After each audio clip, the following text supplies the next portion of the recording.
Magandang araw po sa ating lahat. Panibagong araw, panibagong menu na naman po tayo.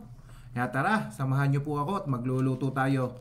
For today's menu po, magluluto tayo ng butter shrimp. Ayan nga po at kasalukuyan na tayong naglalagay ng butter sa ating kawali at atin lamang po siyang tutunawin para makapag-simula na po tayo sa ating pagluluto. Yan, sa mga mahihilig pong kumain ng hipon, tara, samahan niyo po ako at magluluto tayo ng napakasimpleng luto ng ating hipon. Napakadali lamang po ito. Mag-aano lamang po kayo ng mga at least 15 minutes po ay mayroon na po kayong isang menu na matitikman na luto sa ating hipon. At ayan nga po at medyo mapula na yung ating butter kaya isasabay na natin ang ating luya. Bali, ang ating luya po ay ginayat natin ng pahaba at medyo marami nga po ang ating luya. Ayan po at maya maya po ay isasabay natin ang ating sibuyas at bawang. Hintay-hintayin lang po natin medyo umamoy ang ating luya. Then isusunod po natin ang ating sibuyas at bawang.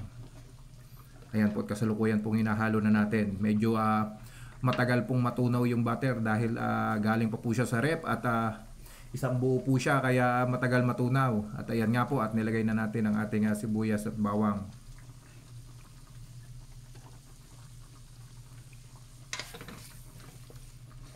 Ayan po at hinahalo na po natin.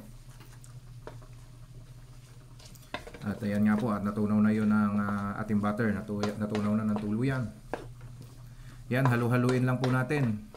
Then mamaya maya po kapag medyo luto na yung ating bawang at sibuyas ay ilalagay na natin ang ating hipon.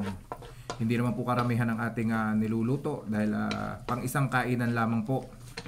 Bali, ang plano ko po sana ay magluluto ako ng ginatang kalabasa at lalagyan ko ng hipon. Kaso hindi ko na po niluto dahil malilate po tayo. Papasok pa po tayo sa trabaho. Kaya yan lang po ang ating menu for today. Dahil yan lang po yung napakasimple at napakadaling luto sa hipon.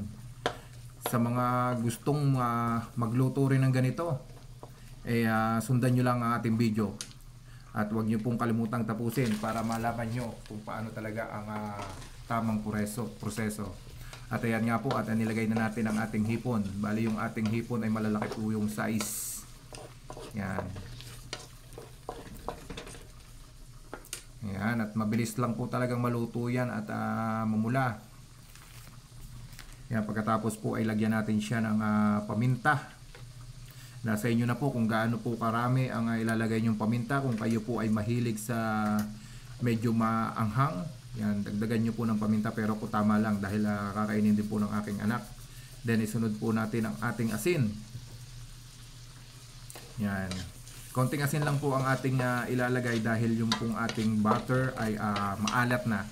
Yun na po yung magsisilbing lasa niya.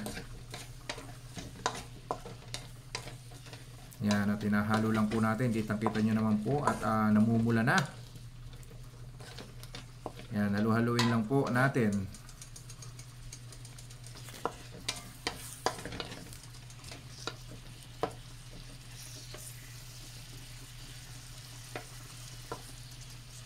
Ayan, at ang iba po ay aking binabaliktad dahil hindi po naluluto yung kabila. Yan, pero mamaya naman po ay pantay na pantay ang pagkakaluto niyan. Yan, kitang-kita nyo naman po at mapula na agad.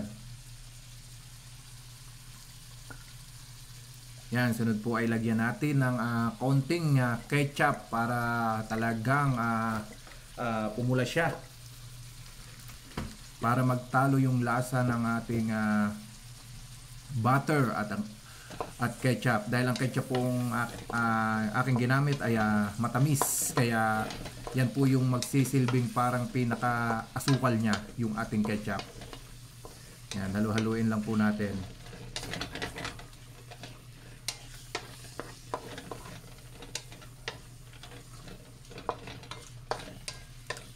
Yan, at talaga pong napakabango at napakasarap. Talagang pag ganito pong klaseng luto ay mapaparami kayo ng kain.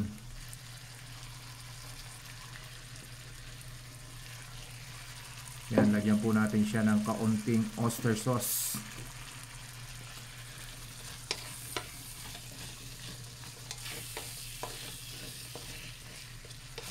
Yan, at maya maya po ay luto na yan. Sa mga mahihilig naman po sa maanghang, pwede nyo po siyang lagyan ng sili. Nasa inyo po yan kung mahilig kayo sa maanghang. Ako po ay hindi naglagay dahil gawa nga po ng kakain din ng ating anak. Kaya ganun lang po yung ating ginawang luto. Pero sinisigurado ko po sa inyo na masarap ang ganitong klaseng luto dahil nakikita ko rin po ito sa mga nagmumukbang na ganito yung ginagawa nilang luto. At ayan nga po, malapit nang maluto.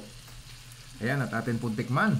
Ayan po, at luto na po yan. Maraming salamat po sa panonood. Paki-subscribe naman po ng ating YouTube channel, Factor TV channel, at maraming salamat sa walang sawang panonood sa ating mga video. Sana'y patuloy nyo akong suportahan. At maraming salamat sa inyo. Hanggang dito na lamang.